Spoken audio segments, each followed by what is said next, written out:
Ça, c'est les premières peintures que j'ai faites sérieusement en 96. En fait, c'était très inspiré d'un tableau de Munch qui s'appelle Le Cri.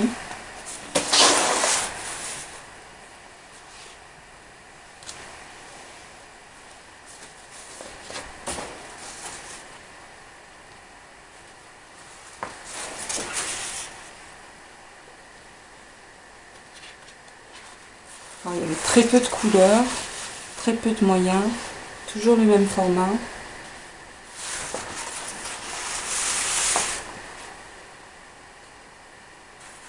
Ça, en fait, ça exprimait ce que je ressentais, parce que j'avais abandonné mes études d'histoire de l'art. Et je voulais vraiment devenir artiste. Et un peu parce que j'ai utilisé de la colle en fait pour faire des larmes. Alors, les dessins collent entre eux.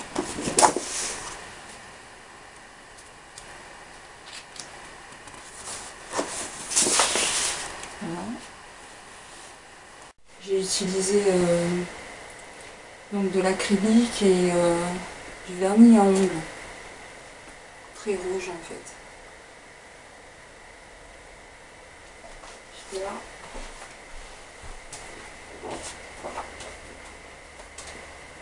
Et une petite série en fait avec le rouge. C'est le rouge que j'appelle le rouge Ferrari. Alors c'est très inspiré de Pollock, du draping. En fait il y a plusieurs références qui sont là, mais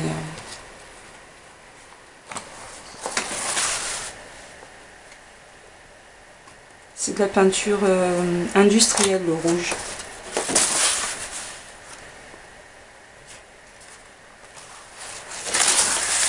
Donc toujours la bouche ouverte, les dents saillantes.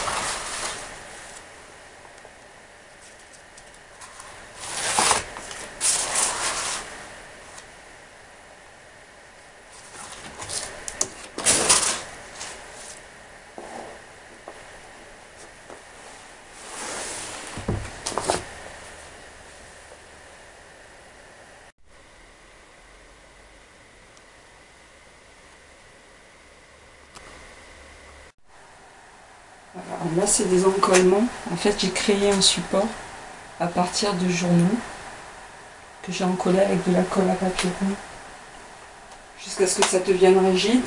Et après, j'ai collé des feuilles de papier Vinci dessus et j'ai commencé à peindre pour terminer. C'était juste après la série des formats raisins avec les bouches ouvertes.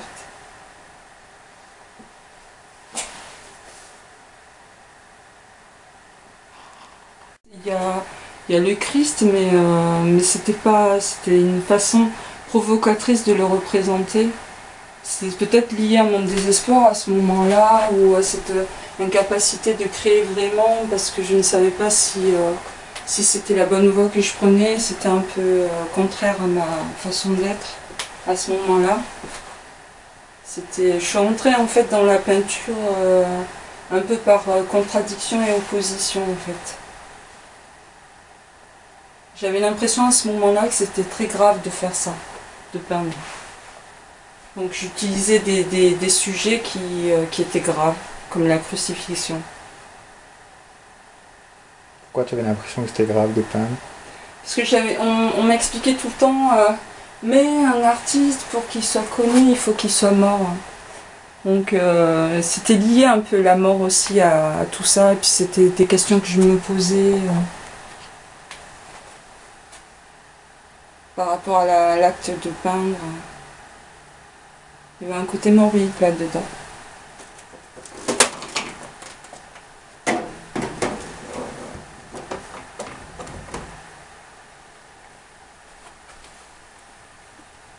Ce sont des radiographies sur lesquelles j'ai dessiné avec de la peinture blanche.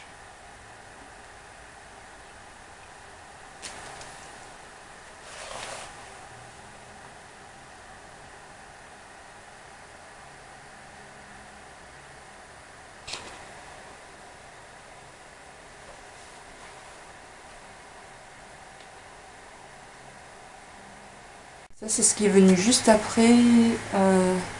C'est ce que j'ai appelé l'aporie, en fait. L'aporie. C'est devenu pauvre, en fait. Parce que il n'y avait plus qu'un motif. C'était très inspiré de Kesharing. En tout cas, c'était l'enseignement que j'en avais tiré.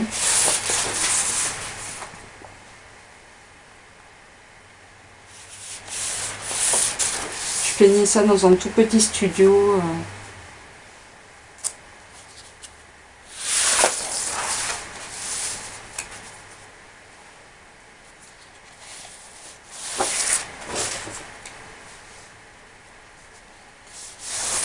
Et là, à ce moment-là, on m'avait commandé un tableau.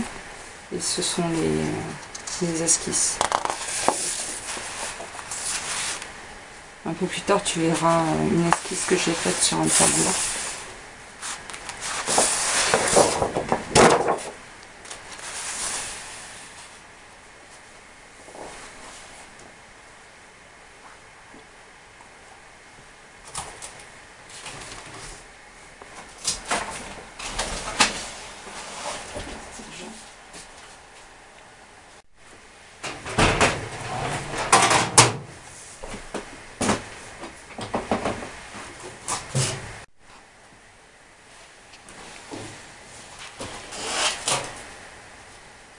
C'était par rapport à un tableau de Durer. Et ça aussi.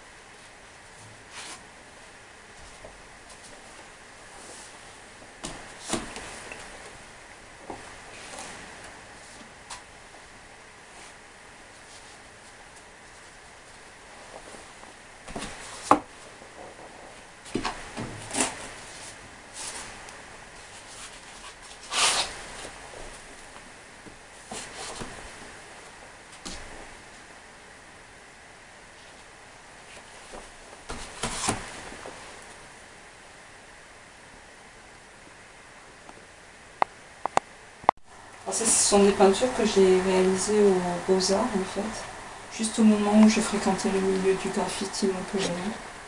On peut voir de la bande de peinture qui dégouline. Les fameuses coulées qui apparaissent souvent sur mes tableaux. Voilà. À côté de le deuxième. J'ai intégré des écritures. Il y a plusieurs techniques, plusieurs matériaux utilisés. Il y a de la bombe, des paillettes, de l'acrylique, de la craie grasse. Là, on arrive à des tableaux qui font partie du diplôme que j'ai passé aux Beaux-Arts sur le thème de la crucifixion. Toujours à cette période-là, je fréquentais plutôt le milieu du graffiti.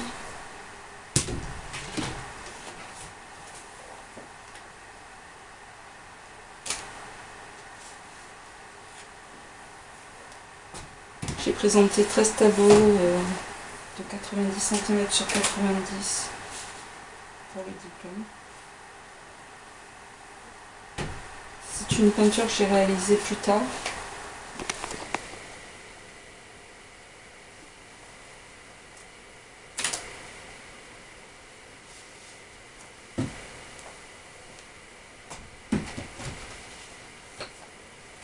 Encore plus tard.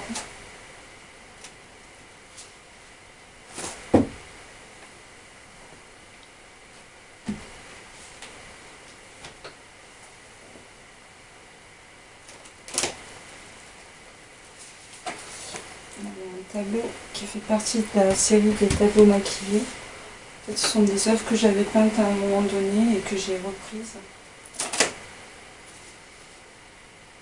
J'ai rajouté de la peinture.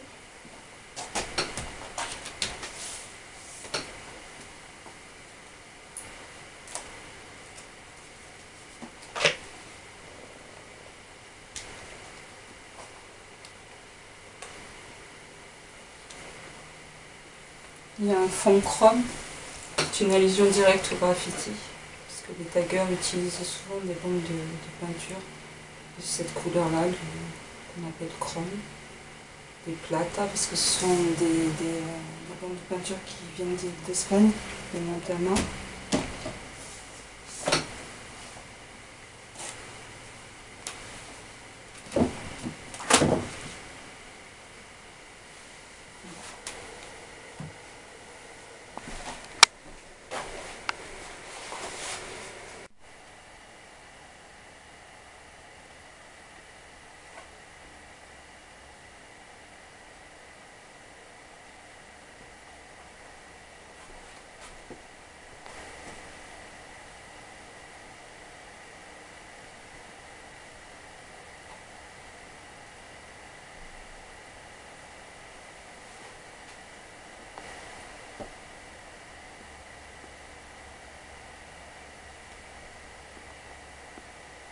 C'est la seule méthode à l'enfant que j'ai faite.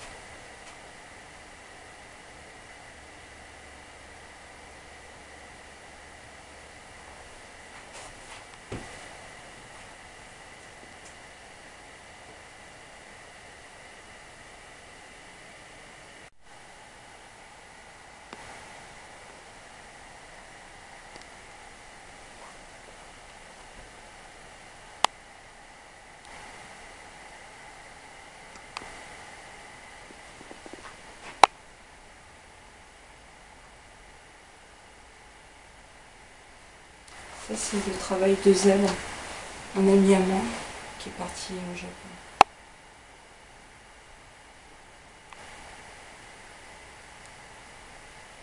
Oui, peut-être.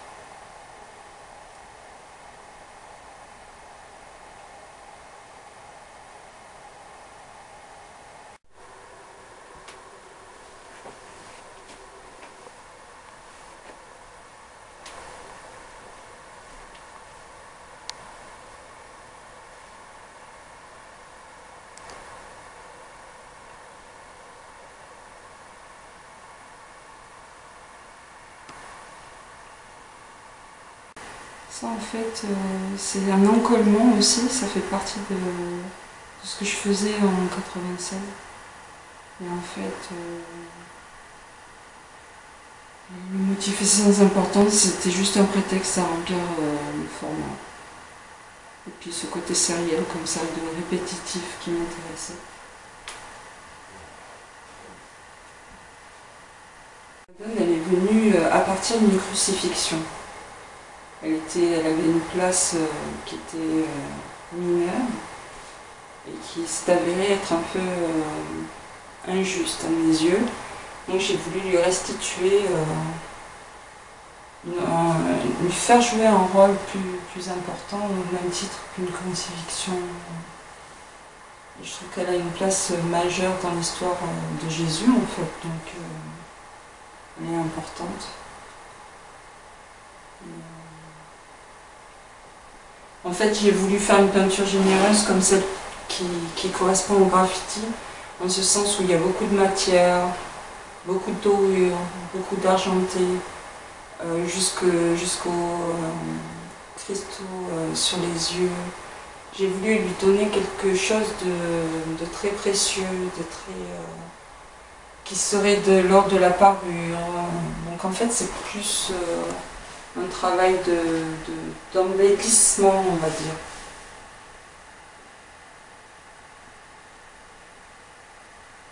Tout est mis en œuvre pour que son importance soit bien déterminée, bien apparente, évidente. Elles doivent être belles. C'est surtout ça qui est important. J'ai utilisé des matériaux qui sont proches de ceux du graffiti, comme le Posca, et qui m'a permis de faire le contour des Madones. Ensuite, j'ai travaillé au paraplat de couleurs et j'ai terminé par des coulées, des jets de peinture qu'il a fallu maîtriser.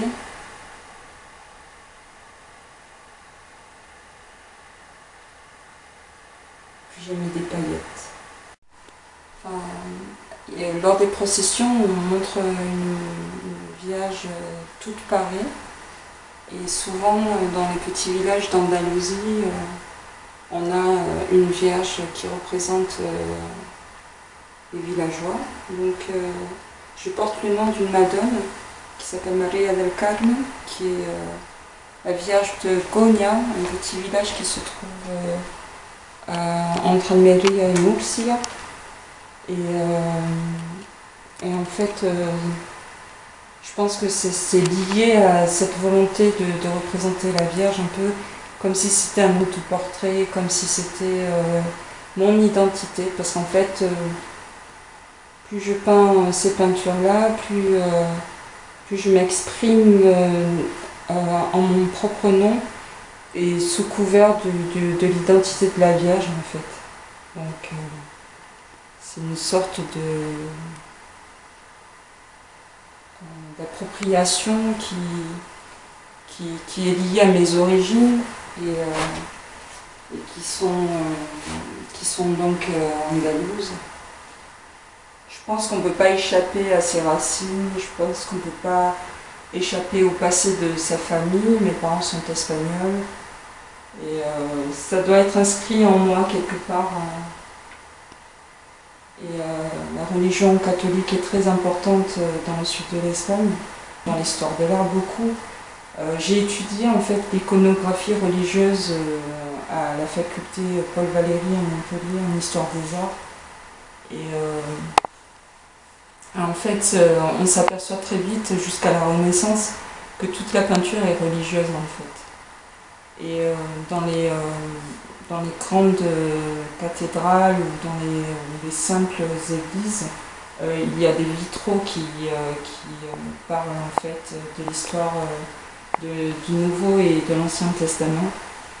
Et c'était une façon en fait d'apprendre au peuple quel était le pouvoir du clergé. Et grâce à ces vitraux, les gens qui ne savaient ni lire ni écrire apprenaient l'histoire du catholicisme. Donc ce côté lisible m'a toujours intéressée parce qu'en fait il touche le plus grand nombre et c'est un peu la vocation de l'art que de toucher le plus grand nombre et d'enseigner d'une manière simple, une histoire qui est vieille depuis des siècles et des siècles. Donc tout ça, les vierges, les crucifixions, tout ça c'était une façon en fait de dédicacer comme un tagueur dédicace un autre tagueur ou une amie ou une petite amie ou une sœur. Cette volonté toujours de dessiner ou de peindre pour le plus grand nombre, c'est quelque chose qui m'a toujours attirée en fait. C'est pour ça que j'aime beaucoup Kees Haring, parce que justement son public est large, ses lignes sont lisibles, simples, efficaces, comme un graffiti, comme un tag. Et je pense que... ouais.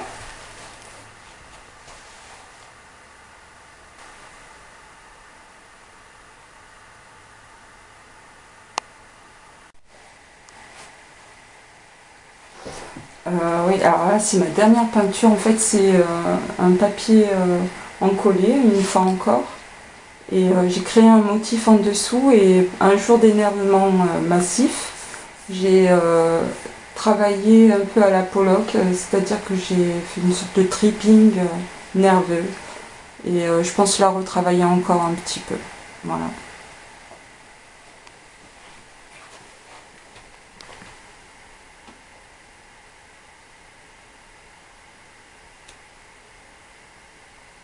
Il leur dit qu'elle aime beaucoup cette peinture parce que les yeux sont globuleux. Il faut savoir que dans toutes les madones, j'ai utilisé de la peinture phosphorescente. Voilà. Là. Là. Et les yeux aussi.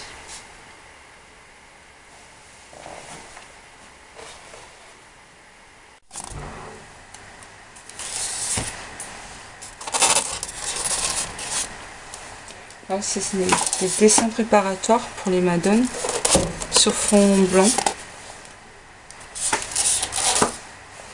Il y a des motifs qui réapparaissent, que je trouve entre temps, que je répète.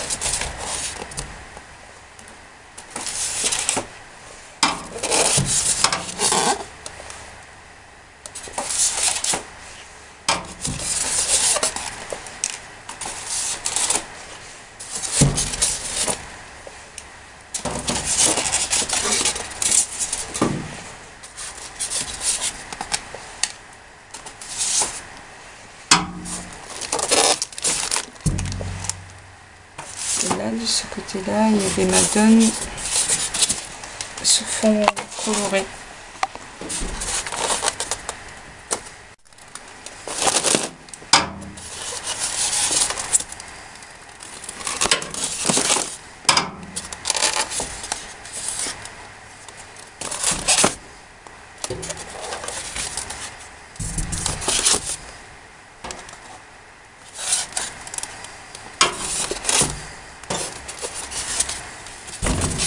Là, sur le fond, j'ai écrit le blaze que j'utilisais quand j'étais dans ce milieu-là, du graffiti, du street art.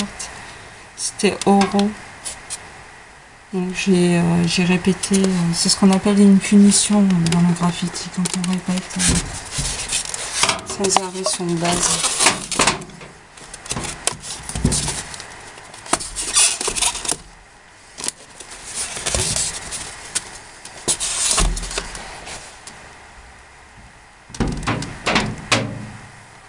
Bronze, directement influencé du graffiti, avec des personnages. Là on voit la couronne aux 3 dents, en référence à Jean-Michel Basquiat que j'adore.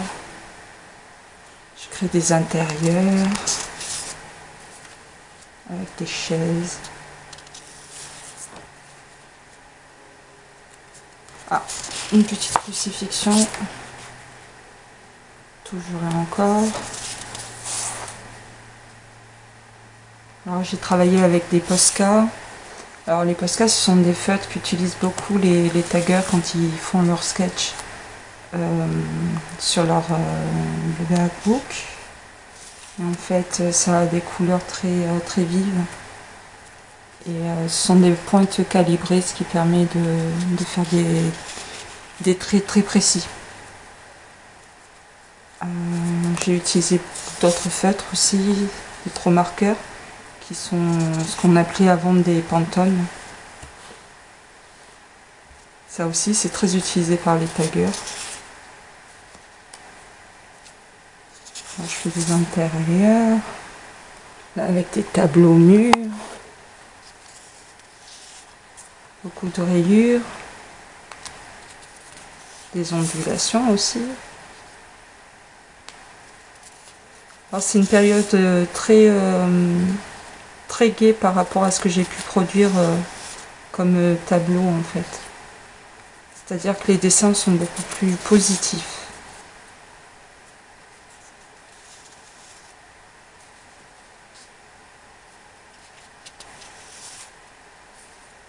À un moment donné, on verra en noir et blanc, ça va pouvoir donner une idée. Je sais plus. Alors, toujours des personnages.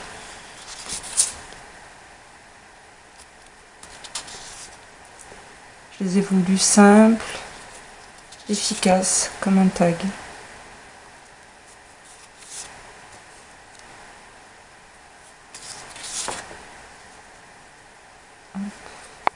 Le damier, ça revient souvent dans mes peintures.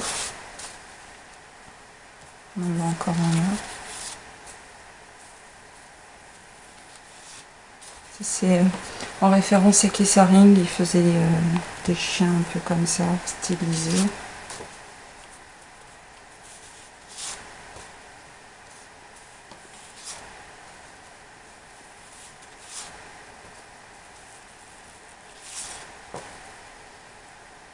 Un personnage volant, ça c'est anecdotique, mais j'aime bien.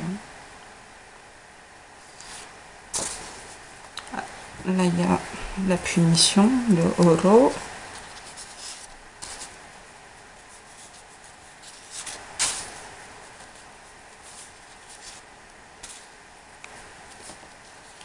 plus on avance, en fait, plus on va plus loin dans le temps. C'est les premiers que j'ai fait ceux-là.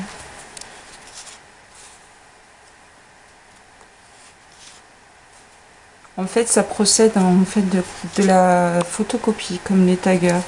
C'est-à-dire que les taggers, quand ils dessinent un motif, ils le répètent sans arrêt, jusqu'à épuisement.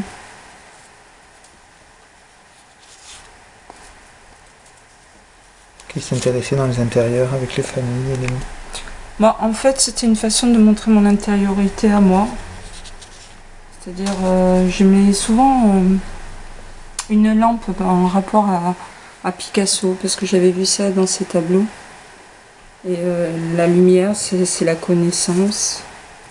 C'était une façon de dire que j'avais reçu un enseignement de la pratique picturale qui était autour de moi quand je fréquentais le graffiti, en fait, les gens qui taguaient et qui peignaient des fresques.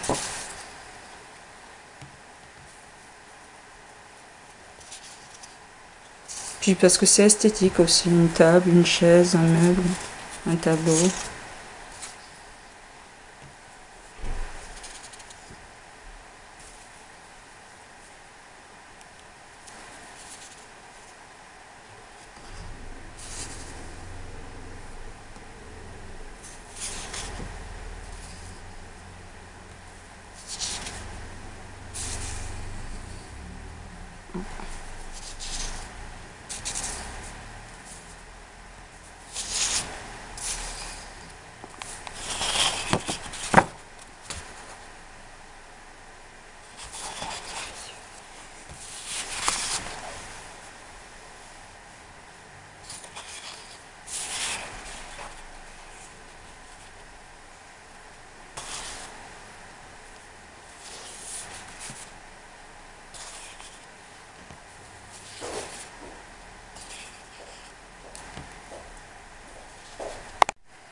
Voilà, c'est ça au départ en fait, avant la couleur.